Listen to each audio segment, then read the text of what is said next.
नमस्कार दोस्तों, मैं अनिल आर्य। दोस्तों, कल खांसी वाले कुत्ते की मैंने वीडियो देखी। उस वीडियो में मुझे उसके 3 सवाल समझ में आए। उसने 3 सवाल किए मुख्यतः जो मुझे समझ में आए। पहला सवाल, उसने कहा कि बड़े बड़े लोग अंबानी अंडानी ये लाइन में क्यों नहीं लगे एटीएम बैंकों की। दूसरा सवाल, इसने कहा कि मोदी सरकार ने पुराने नोट बंद क्यों किए। तीसरा सवाल, इसने कहा कि 2000 के नोट ही क्यों चलाए, क्या इससे करप्शन रुक जाएगा। पहला सवाल इसका यह था कि अंबानी अडानी ये जितने भी है लाइन में क्यों नहीं लगे। अरे भैया, मुझे एक बात बता, तू लाइन में लगा? तू बड़ा आदमी है छोटा आदमी है, तुझे तो लगना चाहिए लाइन में। तुझे पैसे की जरूरत नहीं है। या तेरा कोई आप पार्टी का नेता लगा लाइन में, उसको भी तो लगना चाहिए ना भाई। उसको भी तो पैसे चाहिए या नहीं चाहिए।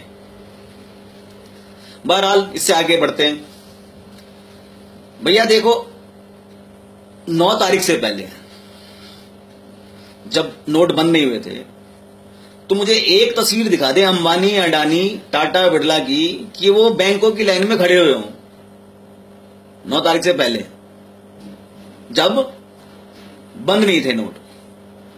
उनकी एक तस्वीर दिखा दे कि वो कब जाके लाइन में खड़े हों, पैसे निकालते हुए दिखाते हो। इसलिए मासूम जनता को बरगलाना बंद कर अपनी धूर्तपूर्ण बातों के अंदर। तेरी इन धूर्तपूर्ण कुटिल बातों में तेरे ढक्कन ही आएंगे। तेरे बातों में वो तेरे आप ये जो है ना, तेरे आप ये जो वो ढक्कन, वही तेरे बातों में आएंगे। हम जैसा राष्ट्रवादी तेरे बातों में नहीं आएगा। अब सुन बात को। भैया ये बता, जो वहां पे लाइन में लगा हुआ है बैंकों की, एटीएमओ की, उस लाइन में खड़ा हुआ आदमी वो ईमानदार है, इसलिए वो लाइन में लगा हुआ है। लाइन में सदैव ईमानदारी लगता है। तेल की लाइन, बस की लाइन, बैंकों की लाइन, एटीएम की लाइन, हवाई जहाज की लाइन, राशन की लाइन, ये जितनी भी लाइन है ना, वो सब लाइनों में ईमानदारी लगता है। मंदिरों के अंदर जो लाइन लगती है वहां पे ईमानदारी लगता है। बेईमान आदमी हमेशा पिछला दरवाजा देखता है, वो लाइन में नहीं लगता है। जैसे तू लाइन में नहीं लगा, जैसे तेरी वो जिहादी दीदी वो लाइन में नहीं लगी, जैसे पप्पू लाइन में नहीं लगा, जैसे इटली वाली अम्मा तेरी वो लाइन में नहीं लगी, नीतीश कुमार लाइन में नहीं लगा, मायावती लाइन में नहीं लगी, मुलायम सिंह लाइन में नहीं लगा। ये जितने भी छोटे छोटे दल के वो कोई लाइन में नहीं लगा। तो बेईमान कभी भी लाइन में नहीं लगता है, ईमानदार लाइन में लगता है। जो तू भीड़ देख रहा बैंकों के बाहर, एटीएम के बाहर इतनी ज्यादा, वो भीड़ इसलिए देख रहा है क्योंकि अधिकतर जनता, हिंदुस्तान की, भारत की अधिकतर जनता वो ईमानदार है। 90 से 95% आदमी ईमानदार है, इसलिए वो लाइन में लगे हैं। अपनी मेहनत की कमाई ले जाकर वहां पे चेंज करवा रहे हैं, बदलवा रहे हैं, इसलिए वो लाइन में लगे। ये तो है तेरी लाइन वाली बात। दूसरी बात, तू कहता है कि मोदी सरकार ने नोट क्यों चेंज किए। भैया देख, विमुद्रीकरण तूने कभी पढ़ा है? नहीं पढ़ा। चक्कर क्या है, मोदी सरकार ने अर्थशास्त्र पढ़ा हुआ है और तूने नहीं पढ़ा अर्थशास्त्र। तू IRS ऑफिसर होने के बाद भी तूने अर्थशास्त्र नहीं पढ़ा, मगर मोदी सरकार ने अर्थशास्त्र पढ़ा है। इसलिए उसने विमुद्रीकरण के तहत मुद्रा चेंज कर दी। विमुद्रीकरण जो है वो ये कहती है, जो कौटिल्य का टाइम पे, चाणक्य के टाइम पे तब का लिखा हुआ है विमुद्रीकरण, आज का नहीं लिखा हुआ। वो ये कहती है कि जब काले धन की समस्या अधिक हो जाए, बढ़ जाए, तो उस देश को क्या करना चाहिए, अपनी मुद्रा को चेंज कर देना चाहिए, तब्दील कर देना चाहिए। जिससे क्या होता है कि जो काले धन जिसके पास होगा वो उस मुद्रा को नई मुद्रा के साथ बदलने में घबराएगा, साहस नहीं करेगा। तो वो नहीं बदलेगा तो जो मुद्रा है जो उसके तकिए के नीचे लगी हुई वो बर्फ में जम जाएगी, मतलब सड़ जाएगी। जैसे तेरे तकिए के नीचे दबी हुई है, तकलीफ तेरे को तभी हो रही है।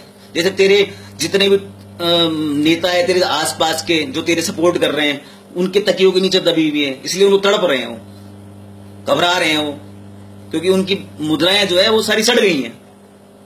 तो विमुद्रीकरण तो हमेशा करना चाहिए, हर 10 से 15 साल के अंदर होना चाहिए विमुद्रीकरण, जो कांग्रेस ने नहीं किया। 60 साल गलती करी उसने।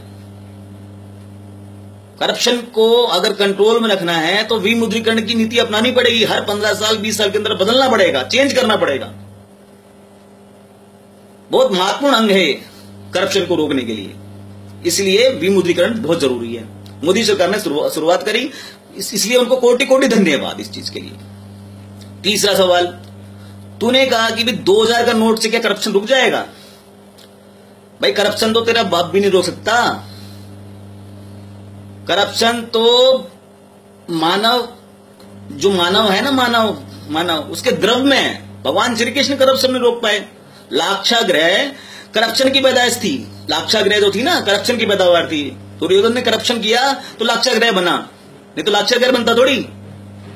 भगवान श्री कृष्ण नहीं रोक पाए करप्शन, तो तू क्या और तेरी विसात क्या?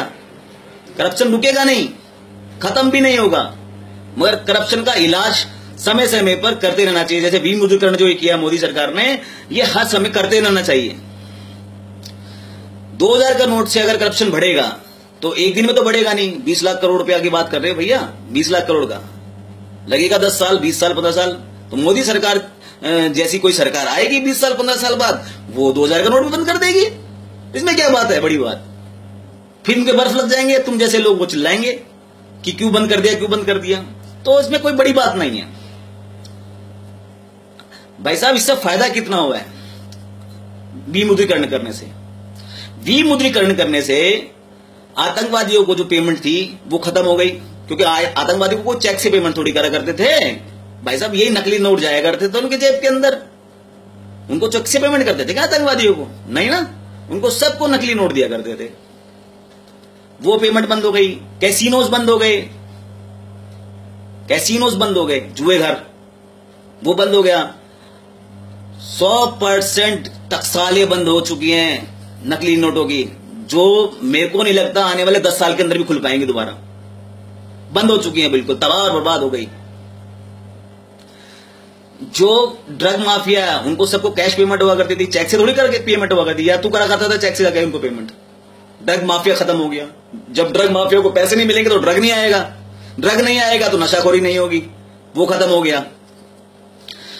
तुम्हारा दाऊद इब्राहिम का पूरा धंधा चौपट हो गया हवाला का। हवाला का समझता है ना, हवाला कैसे होता है? क्योंकि तू तो करता ही होगा ना भाई। तू वहां पे गया अभी खालिस्तान के लिए, तेरा गल्फ से आता है पैसा, तो हवाला का तो तुझे नॉलेज होगी पूरी हवाला की, हवाला होता कैसे। तो आगे बढ़े तो इस विमुद्रीकरण से देश के लिए, आगे के लिए फायदा है, ये हमारे बच्चों के लिए फायदेमंद है भैया। ये क्षणिक जो परेशानी है ना, जो क्षणिक दो या दिन की, 1 महीने की, 1.5 महीने की जो परेशानी है, तो गिनवा रहा है। किसी की शादी रुक गई, किसी का हार्ट अटैक आ गया। हार्ट अटैक आया भैया, जो बीमार था उसको हार्ट अटैक आ गया, मर गया, उसमें क्या गलत हो गया? बेईमानी करेगा तो मरेगा ना। तो भैया ऐसा है, जो ये क्षणिक जो परेशानी तो गिना रहे ना कि 1 महीने में ये हो गया, वो हो गया, ये मत गिना। ये हमारे बच्चों के भविष्य के लिए है। हमारे बच्चे ड्रग फ्री हो जाएंगे, हमारे बच्चे आतंकवाद फ्री हो जाएंगे, हमारे बच्चों के लिए भविष्य है। मोदी सरकार को नमन है इस बात के लिए जो उन्होंने ये कार्य किया। तू भ्रष्टाचार की बात करता है और भ्रष्टाचार को सपोर्ट करता हुआ दिखता है साहब। 4 साल तूने जो काला धन अपना जो कब्जा किया उसके लिए तू चिल्ला रहा है। सीधी सी बात ये है और कुछ नहीं है। मोदी सरकार ने जो किया बिल्कुल ठीक किया और इसका हम पूरा समर्थन करते हैं। और जो 90% 95% जनता जो बैंक के बाहर खड़ी है और एटीएम के बाहर खड़ी है वो सपोर्ट करती है। अगर वो सपोर्ट नहीं करती तो बैंक के बाहर नहीं खड़ी होती, पार्लियामेंट के बाहर खड़ी होती। वो सपोर्ट करती है इसलिए वो बैंक और एटीएम के बाहर खड़ी है, नहीं तो वो धरना प्रदर्शन करती कहां पे? जंतर मंतर पे कि नहीं बंद करो। मगर वो बैंक के बाहर खड़ी है तो इसका मतलब वो सारी जनता, वो जितनी भी जनता है वो परेशानी उठाकर देश के साथ है, इसलिए वो बैंकों के बाहर खड़ी है। नहीं तो पार्लियामेंट के बाहर खड़ी होती, जंतर मंतर पर धरना दे रही होती। मगर ऐसा नहीं कर रही है जनता। जनता क्या कर रही है? जनता अपनी खून पसीने की कमाई, अपनी ईमानदारी की कमाई बैंकों में जाके बदल रही है, एटीएम में जाके बदल रही है। इसलिए इसलिए अपने ढक्कनों को बरगला, हम राष्ट्रवादी को नहीं बरगला सकता है तू।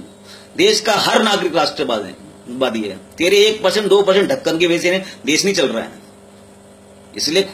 इसलिए अपनी खांसी का इलाज तूने कर लिया है, तो इसका मतलब ये नहीं कि तू देश का इलाज भी करना जानता होगा।